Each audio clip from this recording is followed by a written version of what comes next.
આજની ધર્મકથા. પ્રણામ. ઇલાચી કુમાર એવી પરિસ્થિતિમાં છે કે જે પરિસ્થિતિની કલ્પના આપણે સામાન્ય મતિથી કરી પણ નહીં શકીએ. એનું આખું જીવન આપણે જોઈએ છે કેટલાક દિવસથી. બધી એક્સ્ટ્રીમ્સને અડીએ એવું જીવન છે. એક્સ્ટ્રીમ સંપત્તિ, સમૃદ્ધિ, એમાંથી એક એક્સ્ટ્રીમ નિર્ણય, અને બધી જ સંપત્તિનો ત્યાગ કરી અને એક નબળું કુળ કહી શકાય એ નબળા કુળની એક વ્યક્તિ માટે સીધું ત્યાં ઘર છોડીને ભાગી જવાનું એક્સ્ટ્રીમ નિર્ણય. 12 વર્ષ સુધી એક્સ્ટ્રીમ મહેનત કોઈ એક વ્યક્તિના પ્રેમ માટે કરવાની.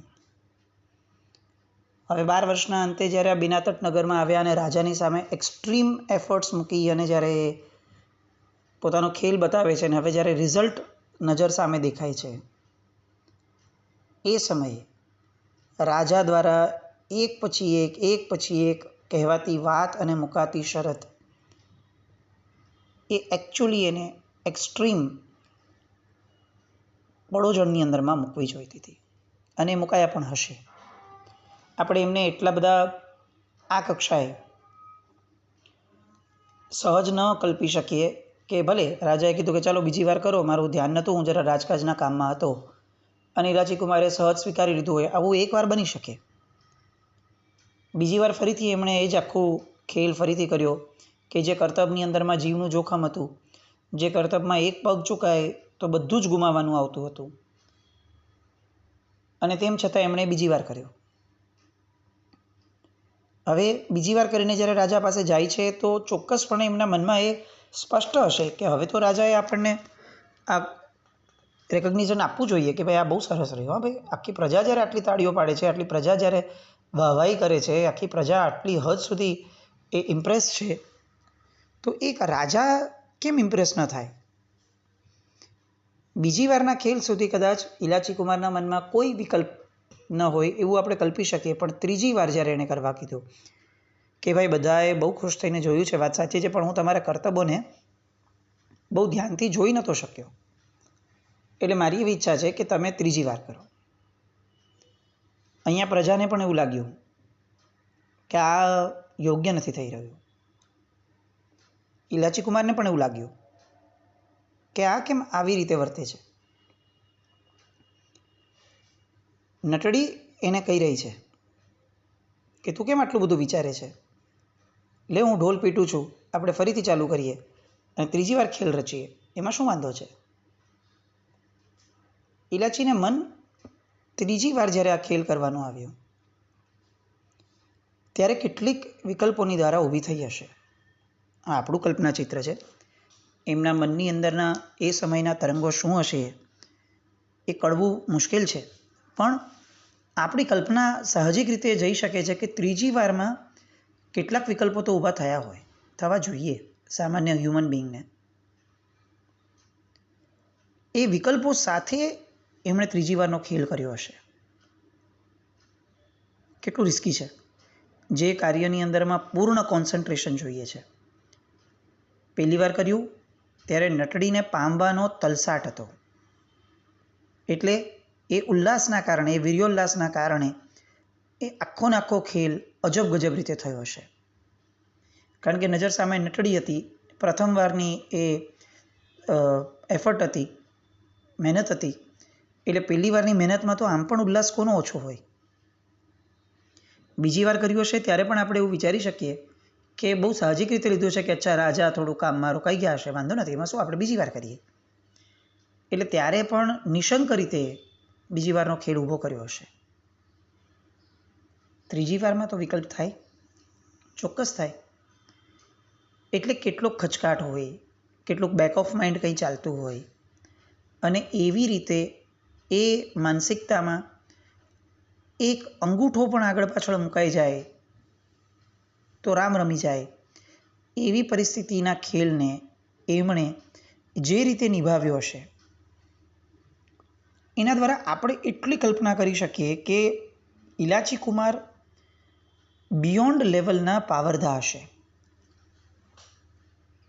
આજે આપણે જોઈએ કે આમ સામાન્ય એક્ઝામ્પલ આપણી રૂટીન લાઈફમાંથી લઈએ કે કેટલાક કામો એવા છે કે જેને આપણે વર્ષોથી સેવ્યા હોય અથવા જેને આપણે બહુ પ્રિસાઇઝલી સેવ્યા હોય તો આપણે ઊંઘમાં પણ હોઈએ ને તો પણ એ કામ કરી શકીએ અને એ જ રીતે કરી શકીએ. કેટલીક એક્સપર્ટી આપણને એ આવી જતી હોય છે વારંવારના એના સેવનથી, અભ્યાસથી.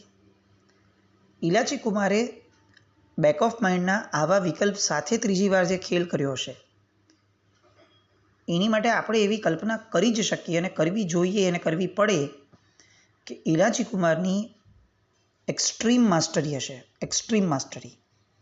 કારણ કે સામાન્ય કામ કરવું ઉપયોગ વિના એ હજી એકવાર શક્ય છે શરીરના અભ્યાસથી, પણ આમાં તો શરીર સાથે નજરની ચકોરતા, શરીરનું એ ઇલાસ્ટિસિટી શરીરની કે જેમાં અંગો જે રીતે જ્યાં વાળવા હોય, જેટલા વાળવા હોય એટલા વાળી શકાય, નિર્ભયતા એવી પીક નહીં હોવી જોઈએ કે તમે આમ આખા હવામાં ઉછળી અને ખાલી એક દોરડા પર ઊભા રહ્યો છો.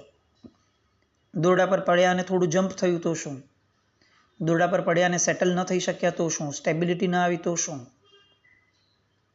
આવું બધું વિચારીએ તો ચોક્કસ એવું લાગે આપણને કે હદની બહારની એમની પરિપક્વતા આ કામની એમણે જીવનમાં ઊભી કરી હશે. અને એની માટે આપણે ઇલાચી કુમારને જેટલા અભિવાદન આપીએ એટલા ઓછા છે. કારણ કે એમણે કરિયર નહોતું બનાવવું આ વસ્તુમાં, એમણે ફક્ત એક નટડીને પામવી હતી. આપણે જુઓ, આપણે ભગવાનની પૂજા કરવા પણ જઈએ છીએ ને તો એ 25, 30, 50 વર્ષના આપણા જીવનની અંદરમાં આપણે કોઈ દિવસ એવું નથી વિચાર્યું કે એવો સંકલ્પ નથી કર્યો કે હું આ ક્રિયાની માસ્ટરી મેળવું, હું બધેથી સમજું, જાણું, જે લોકો બેસ્ટ ક્રિયાઓ કરે છે, પૂજા કરે છે એ બધાની આગળ જાઉં, શીખવું, શાસ્ત્રોમાં વાંચું, મહાત્માઓને પૂછું રિલેટેડ કે સાહેબ આપને શું ખ્યાલમાં છે, કેવી રીતે આ ક્રિયા બેસ્ટ થાય. આપણે આજ સુધી ક્યારે નથી કર્યું આવું.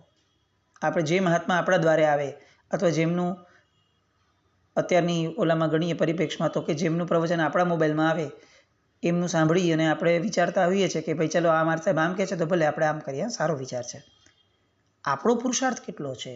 નથી. કેમ નથી?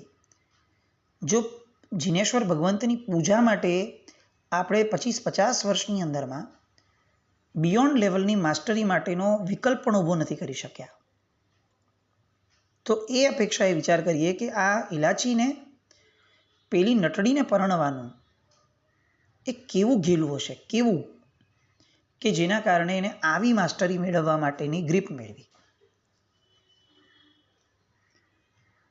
આપણને ઇલાચીને નટડી માટે જેટલો પ્રેમ હતો એના 1000માં ભાગનો પણ પ્રેમ આપણને પરમાત્મા પ્રત્યે હોત અથવા આપણા મોક્ષ માટે હોત તો ચોક્કસપણે આપણે આપણી પૂજાઓને આવી સ્થિતિમાં, આજે જે પરિસ્થિતિ છે એ પરિસ્થિતિમાં આપણે ન રાખી હોત. આપણી ધર્મક્રિયાઓને ક્યારે પણ આપણે આટલી અનઓર્ગેનાઇઝડ અથવા અનઇન્ટેન્શનલ, આશય વિનાની અથવા કોઈ પણ જાતની સ્પષ્ટતાના બોધ વિનાની, કોઈ પણ પ્રકારનો નૈશ્ચિક ભાવ દ્રઢપણે સેવ્યા વિનાની, કોઈ પણ પ્રકારની પૂર્વ ભૂમિકા વિનાની આપણે જેટલા વિશેષણ લગાડીએ ને એટલા ઓછા છે. જેટલા નબળા વિશેષણો છે ને એમાંના મેજોરિટી નબળા વિશેષણો આપણે આપણી ધર્મક્રિયાની અંદરમાં લગાડી શકીએ એ હદ સુધી આપણે 25-50 વર્ષની આરાધના કર્યા છતાં પણ નબળા છીએ. ઇલાચી કુમાર એકચ્યુઅલી આપણને આ શીખવી જાય છે. પ્રેમ કરવો તો કેવો કરવો? એમણે નટડીને પ્રેમ કર્યો, કેવો કર્યો? કેવી ખુમારી! એટલે ઘર છોડવાનું આવ્યું તો વિકલ્પ નહીં, 12 વર્ષ સુધી નટની જિંદગી જીવવાની આવી તોય વિકલ્પ નહીં, જીવ જોખમમાં નાખીને શીખવાનું આવ્યું તોય વિકલ્પ નહીં. અરે એકવાર નટડી મળી જાય પછી કોઈ કાળે નટ બનીને જીવવાનું નથી, કોઈ કરિયર આ લાઈનમાં બનાવવાનું નથી ને તેમ છતાં પણ પીકની એક્સ્ટ્રીમની માસ્ટરી કહી શકાય એવી મેળવવામાં પણ કોઈ વિકલ્પ નહીં. આ પ્રેમ છે અને કદાચ આ પ્રેમને કારણે જ હું એવું માનું છું કે કેવળ જ્ઞાનની પૂર્વ ભૂમિકા રચાઈ હશે. કોઈ એક તત્વને જ્યારે જીવ વ્યવસ્થિત પકડી લે છે ત્યારે આજુબાજુના અનેક તત્વોને જીવ વિસરી જાય છે. એનું ફોકસ સાવ ખતમ થઈ જાય છે. એક તત્વને જેટલો ગાઢ રીતે પ્રેમ કરી શકાય એટલું જીવનું બીજું બધું સરતું જાય છે, અને બીજું બધું ઓસરતું જાય એટલે જ્યારે એક તત્વને પ્રેમ કર્યો છે એ તત્વ ખસાડો અને એની જગ્યાએ પોતાનો આત્મા મૂકો, વાત પૂરી. આ માર્ગ છે. આપણામાંના ઘણા લોકોને રાજુલ અને નેમના દ્રષ્ટાંત આજકાલ બહુ જ પ્રચલિત રીતે લોકો વારંવાર એના ગીતો વાતો વગેરેમાં બહુ જ લોકો જઈ રહ્યા છે. આશય ખબર નથી, પણ લોકોની અંદરમાં બહુ પ્રચલિત થઈ રહ્યું છે. શીખવા જેવું આ છે. આપણને એમ થાય કે હું રાજુલ બનું ને નેમિનાથ ભગવાનની આવી ભક્તિ કરું, વસ્તુ સારી છે, પણ પ્રેમ પણ કેવો કરવો ને એની માટે પહેલાં પૂર્વ ભૂમિકા સ્વરૂપે આપણે ઇલાચીનું દ્રષ્ટાંત સમજવું પડે. રાજીમતીજીની કક્ષા એ તો આપણા જેવાના મોઢાથી ઉલ્લેખી શકાય ને એ પણ આપણને એમ લાગે કે આપણું કામ નથી. પણ આ ઇલાચીએ જે રીતે નટડીને પ્રેમ કર્યો ને એ કક્ષાએ પણ કમસે કમ આપણે ભગવાનને પ્રેમ કરી શકીએ ને તોય ઘણું છે. રાજાનો આશય ત્રીજી વારમાં સમજણમાં આવ્યો. કેટલાક વિકલ્પો સાથે ત્રીજી વાર થયું હશે. ફરી પાછા નીચે ઉતર્યા અને રાજાને જણાવ્યું કે રાજન, હવે આપ જણાવો. અને ત્યારે રાજા ફરીથી કહે છે કે કેટલાક કર્તવ્યો છે ને તારા, એ કર્તવ્યોની અંદરમાં મને સમજણ ન પડી. મારી એવી ઈચ્છા છે કે તું ચોથી વાર કર. તમે જુઓ, ત્રીજી વાર જ્યારે થાય છે ને ત્યારે સતત રાજાના મનની અહીંયા સ્થિતિ જાણવા જેવી છે. હવે આપણે ઇલાચીમાંથી જરાક રાજા પર આવીએ. પ્રજાનો પાલક છે, બહુ મોટી નગરી છે, કોઈ વાતે કમી નથી. અંતેપુરની અંદરમાં ચિક્કાર રાણીઓ છે, એટલે કોઈ રાણીઓની ભૂખ એને જન્મે એવી અછત એના જીવનમાં છે એવું તો કોઈ પ્રશ્ન નથી.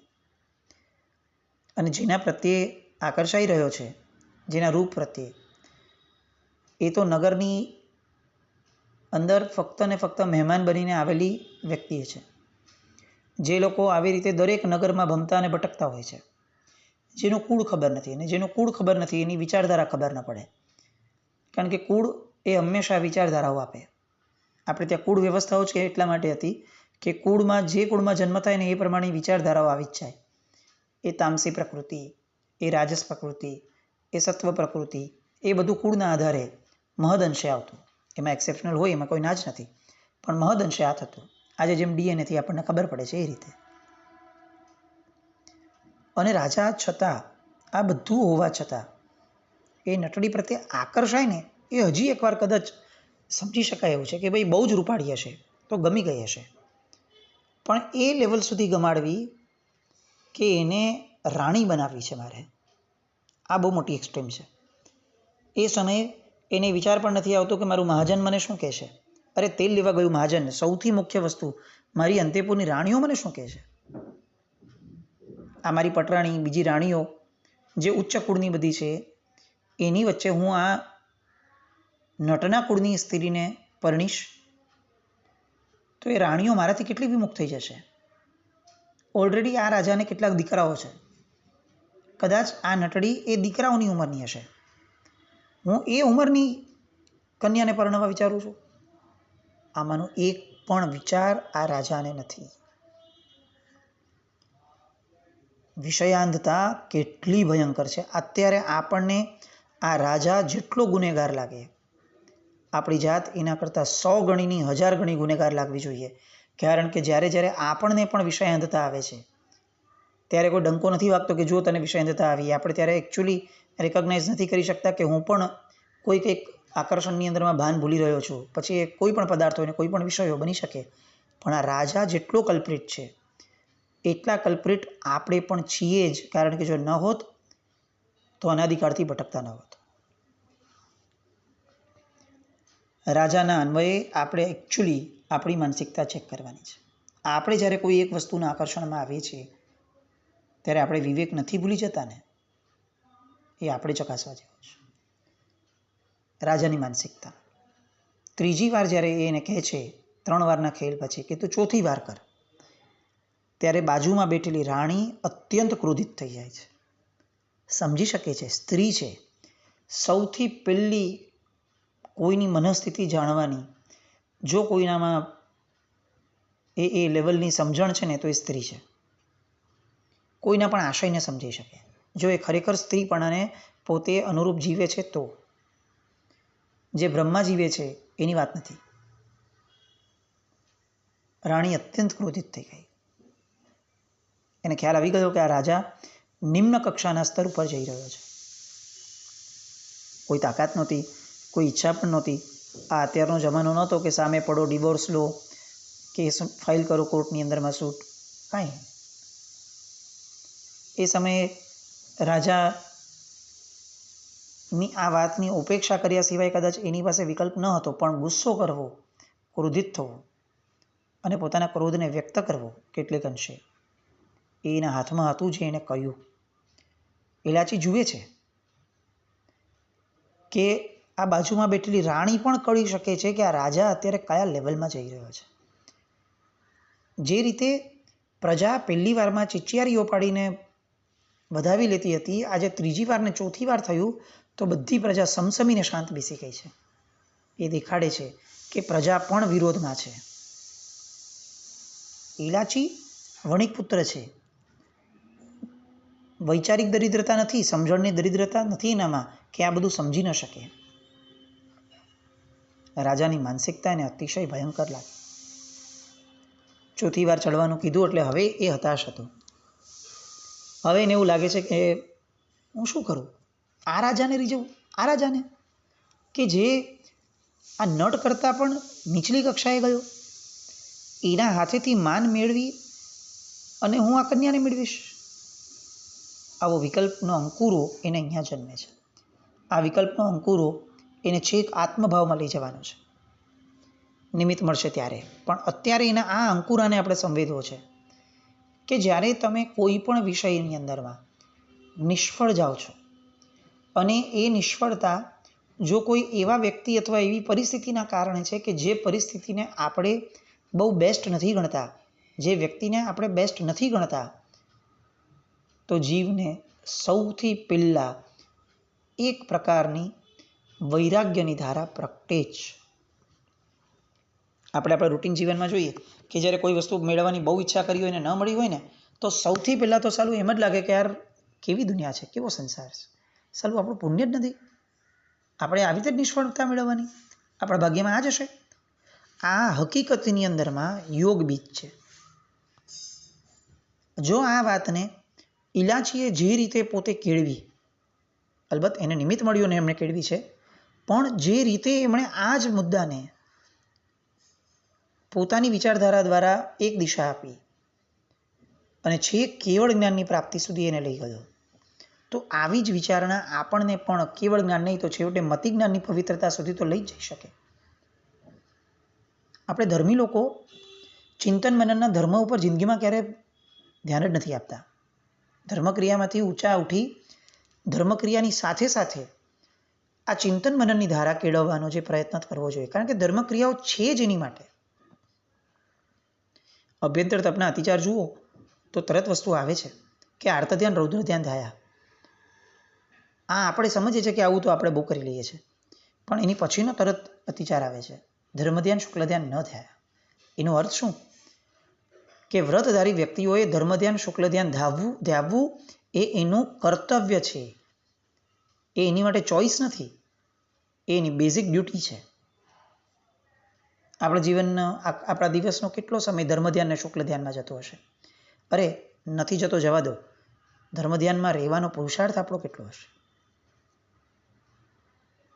અહીંયા આ ઇલાચીનું આર્ત ધ્યાન હવે એને ધર્મ ધ્યાન તરફ લઈ જવાનું. રાજાના માધ્યમે એણે જે જોયું, જે સમજ્યું, એ બધું સમજ્યા પછી હવે સૌથી પહેલો વિચાર કરે છે કે ઠીક, રાજાને જે કરવું એ કરે, હું જેની માટે આ બધું કરું છું એ નટળીની વિચારણા શું છે, એની બોડી લેંગ્વેજ શું કહે છે, હવે એને એ જોવાનું મન થયું, કારણ કે અગર ઇલાચી સમજી શકે છે, રાજાની બાજુમાં બેઠેલી રાણી સમજી શકે છે, આખી પ્રજા જે જોવા આવી છે એ દર્શકો સમજી શકે છે કે રાજા કેમ 3-3 વાર ને 4-4 વાર આ પ્રક્રિયા કરાવે છે, તો એવું માનવાને સ્થાન જ નથી કે પેલી નટડી ન સમજી શકી હોય. અને એટલે હવે આખી મીટ મંડાય છે ઇલાચીની પેલી નટડી તરફ, એની બોડી લેંગ્વેજ તરફ, એના હાવભાવ તરફ, એની પ્રતિક્રિયાઓ તરફ. હવે એના દ્વારા અત્યાર સુધી 2 વાર 3 વાર જે થયું ને, ત્યારે એણે રાજા તરફ મીટ માંડેલી મનથી. હવે એનું ફોકસ રાજા તરફથી ખતમ થયું, કારણ કે એને રાજામાં હવે કોઈ હોપ્સ જ નથી લાગતી. રાજા હવે એને હોપલેસ માણસ લાગે છે કે આને માટે હું આ ક્રિયા કરીશ, આ માણસનું સ્તર જ નથી, તો હું કોની માટે કરું છું. હવે જેની માટે એણે આખું ને આખું પોતાનું સર્વસ્વ દાવ પર લગાડ્યું હતું, હવે એ વ્યક્તિ ઉપર એ ફોકસ કરવાનું શરૂ કરે છે. ઇલાચી કુમારની માનસિકતાને ઓળખ્યા વિના, સમજ્યા વિના આપણે ક્યારેય એના કેવળ જ્ઞાનને નહીં સમજી શકીએ. અને આ જે ધારા છે ને, એક્સ્ટ્રીમલી સુપર છે. કદાચ આપણે જે કેવળ જ્ઞાનને ઓળખતા જ નથી, એ ઓળખાણ આપણને આ દૃષ્ટાંત આપશે. એટલે હવે ઇલાચીનું મતિ જ્ઞાન એ કઈ રીતે કરવટ લે છે, કઈ રીતે દિશા બદલે છે, કઈ રીતે આલંબન દ્વારા એ ધર્મ ધ્યાનમાં અને શુક્લ ધ્યાનમાં વહી જાય છે, એ બધી વાત માટે આવતીકાલે ફરીથી મળવું પડશે આપણે. જીના જ્ઞાવૃત કંઈ પણ બોલાય તો મિચ્છામિ દુક્કડમ. જૈનમ જયતિ.